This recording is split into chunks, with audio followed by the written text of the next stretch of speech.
galatan isiniin jechaa yaada barreeffadhaanaan yaada garuu barreeffachaa hin jirtanii akkasuma viidiyoo koo warri duraanaaf maatii tatan laayikoodha laayikii jechuun namaaf walii dabarsu jechuudha laayikii godha laayikiin bira hin darbina akkasuma warri sheer dandeettan illee sheer godha jechuudha.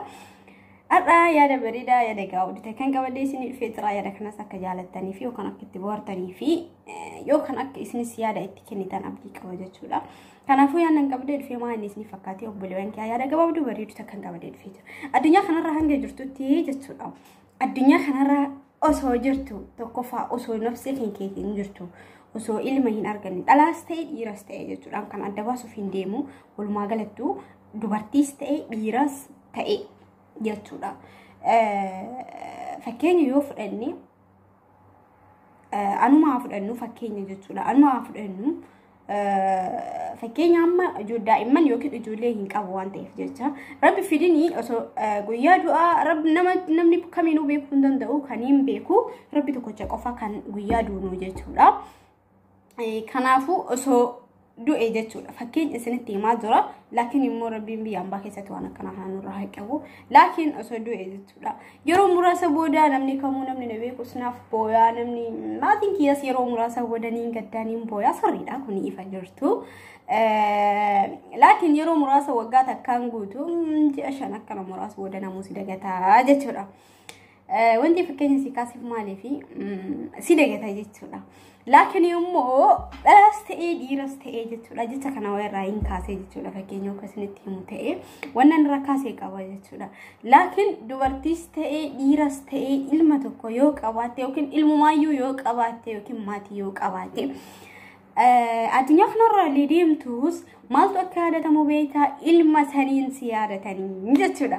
Wanti fakkeenya kana kaaseef tokko qaba jechuudha. Fakkeenya waan irraa kaaseef qaba namni lafa ka'ee hin dubbatu.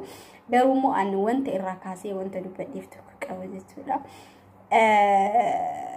Fakkeenya karaa biraatti ba'an jiru manuma keenya keessa rabbi si araaramu ummaa kee jechuudha. Ummaan kee addunyaa kanarra hin jirtu. Bubbulcheerti amma erga amrii taate jechuudha. Mee fakkeenya wayii isinitti himuuf deemaa jira jechuudha. Amma nuti jira ilmaan isii nuti jira isii warri hundeettee akkasuma ilmaan isii walumaa galattu rabbi kanaan yaadatin inni rabbi rahmata isii haa godhu. Kanaafuu wantiin ani fakkeenya kaaseef tokko qaba jechuudha. Fakkeenya ani kaase maal inni isiniif fakkaate obboleewwan kiyya anas ta'e obboleewwan kiyyas ta'e namni nu argee ummaa kiyya yaadata jechuudha.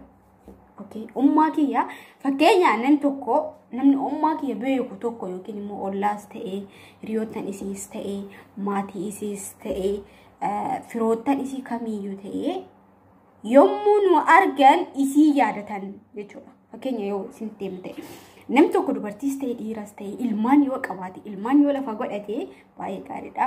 Osoo addunyaa kanarraa hin boqane maaliif dhalli dhalarratti darba waan ta'eef jechuudha. Wanti fakkeenya kana isinitti kaaseef qaba jechuudha. Kanaafuu fakkeenya kiyya kanuma ummaa kiyya amma ishiin addunyaa kanarra hin jirtu waan ta'eef jecha garuu namni nu argee nama boo'utu jira. Ummaa kiyya ni yaadatan gisee hunda jechuudha.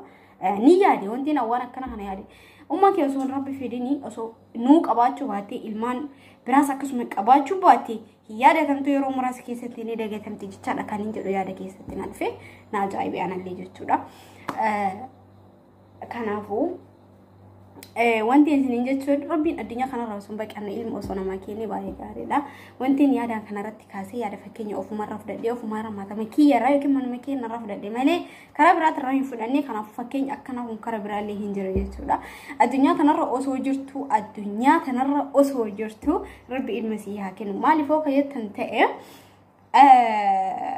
ni yaadatamtaa ilma kan keessu yoo sii guddate inda bakka ilma kan keessuun simaa hin dagachiisu dhalli dharraan deema wanti ta'eef rabbiin dhala nun dhoggeen jechuudha. Biyya yaani jallee namni ilmoo barbaacha dhabaa miti namni ka biyyaa bahuuf jechuudha dalagachuudha fi rabbi immoo dhugaa rabbiitti ani baay'ee tokko wanti madaalee tokkotu jira jechuudha.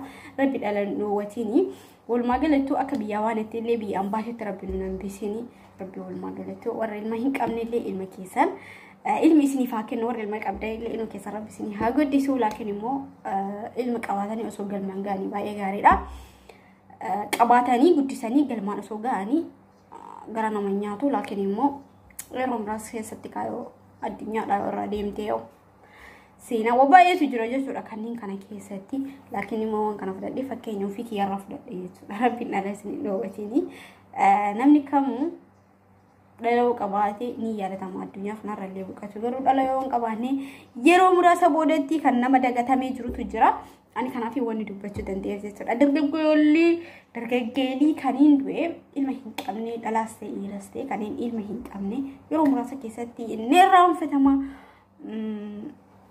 kanaaf rabbi dhala dhoowwatini dhugaa rabbiidha wantaan kan yaadii kana dubbadheef qaba rabbi dhala nama dhoowwatin jechuudha addunyaa kanarratti isinis komantii jalatti yaada keessan naaf barreessaa hundi kennaa yoo rabbiin nama dhala argatu nu agooshu isiniin jecha turtii gaarii yaada naaf kennaa yoo yaada ka qabaattan ta'e isiniin jaaladha isiniin kabaja hundi keessan yaada qabaattan komantii jalaan naa barreessaa kana fakkeenyaaf dubbadhee